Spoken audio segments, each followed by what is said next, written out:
চা পাতার মেকিং প্রসেসটা সত্যি অসাধারণ। প্রথমে বাগান থেকে গাছ থেকে চা পাতা সংগ্রহ করা হচ্ছে ব্যাগ ভর্তি।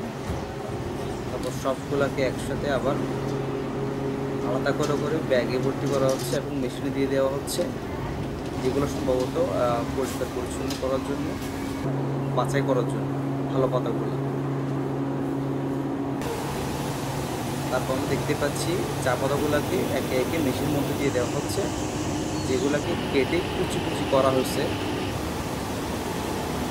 এরপর অন্য একটা মেশিনে কুচি কুচি করা পাতাগুলোকে আরও মিহি করার জন্য দিয়ে দেওয়া হয়েছে। দেখতে পাচ্ছেন বালির মতো চা পাতার কণা। পরে এগুলাকে আবার আরেকটা মেশিনে তাপ দিয়ে একদম কালো করা হয়েছে। দেখতে পাচ্ছেন যেগুলো একদম চা বানানোর জন্য রেডি। সত্যি অসাধারণ প্রসেস।